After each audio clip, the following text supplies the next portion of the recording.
Cheers.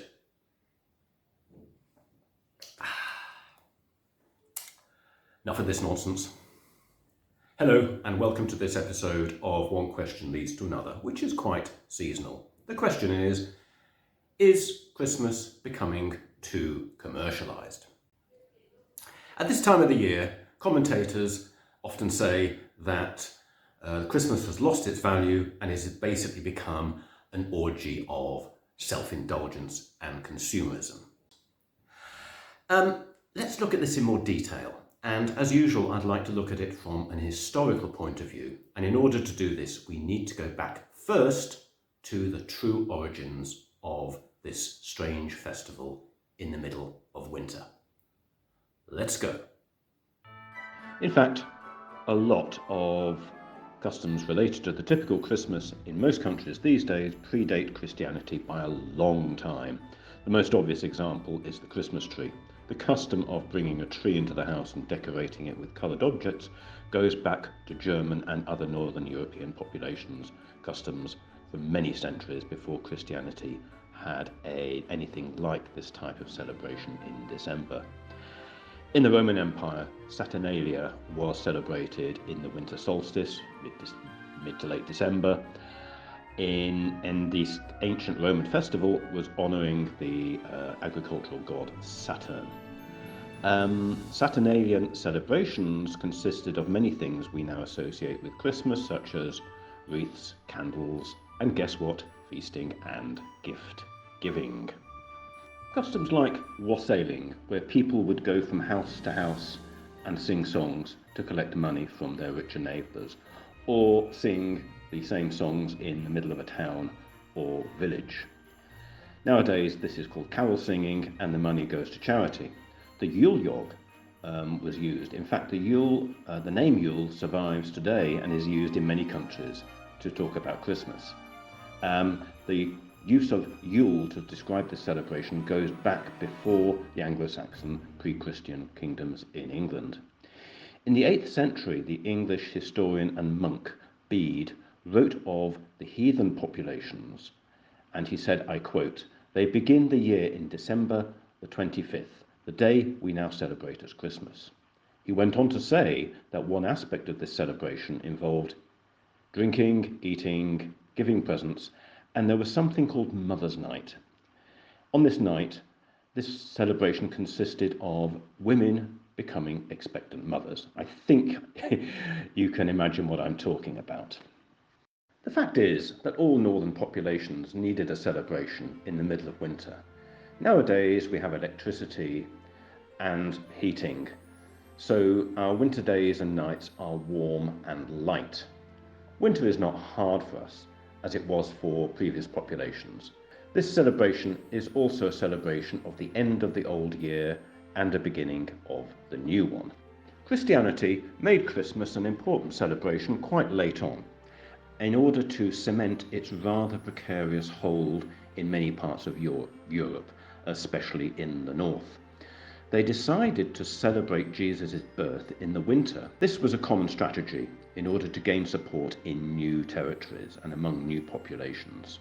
In order to keep the local population on side, it was best not to upset their celebrations, but we can say hijack them. In some cases, they went to the extent of keeping the original name. Easter, in English, is named after the Saxon goddess of rebirth and spring. By the way, here is a picture of St. Peter's Square, the centre of the world's largest Christian denomination. What can you see in the square? A very large pagan symbol. We call it a Christmas tree. But let's come back to the commercialisation of Christmas and see what happened over the years. First of all, when we talk about commercialisation, I think we also need to talk about not just the buying of presents and other goods, but also of eating and drinking. Christmases in medieval times were not great opportunities for spending because people didn't have much money to spend and consumer goods were basically unknown.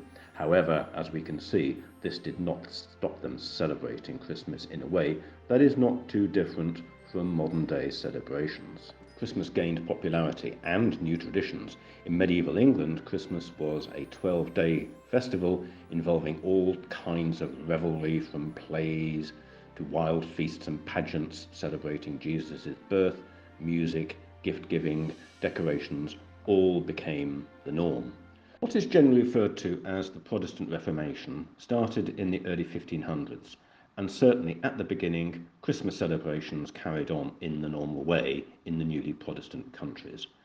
However, with the birth of more extreme forms of Protestantism like Calvinism, the Presbyterians, and a whole range of other denominations, who were generally referred to as the Puritans, Christmas started to be seen by many of these groups not as a Christian festival, but as a pagan festival in disguise, and it encouraged sinful behaviour. After the Civil War, in the 1640s, there was a parliamentary government in England dominated by various types of Puritans. In 1647, this government made the celebration of Christmas illegal. Apart from being a pagan festival, they believed that Christmas was an excuse for, I quote, drunkenness, promiscuity, gambling, and all forms of excess. They went on to ban the celebration of Whitsun and Easter as well. This ban stayed in place until the restoration of the monarchy under Charles II in 1660. Charles was much more tolerant of people's private beliefs. It is believed he said on many occasions, "You can play or pray as long as you remain loyal to the crown." In Scotland, throughout medieval times, the celebration of Christmas was much the same as in England. With the Reformation, Scottish government was taken over by the powerful Kirk, a Presbyterian church. In 1640, the Scottish Parliament passed a law that made celebrating Yule vacations, i.e. Christmas, illegal. The baking of Yule bread was a criminal act. Although it was no longer illegal to celebrate Christmas after the restoration of the monarchy, Christmas did not become a public holiday again until 1958. Throughout the 17th, 18th and 19th centuries, Christmas continued to be both a religious festival and a midwinter excuse for a party that often lasted days and nights. Christmas naturally celebrated to the colonies of all European countries, and perhaps most significant of all, it spread to America. In many parts of America that were dominated by Puritans in the early years, Christmas was banned. With time, this ban ended, and people celebrated Christmas for the same reason as they did in Europe. Christmas that we are familiar with today in many parts of the world, particularly the English-speaking parts of the world, was born in the 1840s and the 1850s, when Queen Victoria's husband, Prince Albert of Saxe-Coburg, introduced the Christmas tree into England, or should I say reintroduced the Christmas tree, and a lot of other German customs found their way back into the British Isles. At the same time, German and Dutch immigrants were effectively carrying the same customs to the United States. All of this coincided with the Industrial Revolution. And despite the horror stories you hear about the working conditions of the Industrial Revolution, they were often much better than that which people had suffered before when they worked in agriculture. They had some money in their pockets and some more free time, and were able to celebrate not only by eating and drinking and so on, but also by giving gifts. Throughout the 19th and 20th centuries, consumerism became not just the domain of the rich, but the domain of everybody. Consumerism, like travel, was democratized. The idea of going Christmas shopping would have been totally alien to a working class person in the 18th or 19th centuries, but it's perfectly natural today. And so in a sense, when we talk about commercialization of Christmas, we're not talking about anything new. In reality, buying has just been added to other more secular aspects of Christmas. It can also be said that this aspect of Christmas makes the whole celebration more inclusive, which is particularly important in more diverse societies in which we live today. People, whatever their religious beliefs or absence of religious beliefs, can be part of a shared celebration. Final consideration: whether or not you believe that the true spirit of Christmas has been diluted or damaged by commercialization is probably a personal thing, and also a matter of your personal religious beliefs or lack of religious beliefs.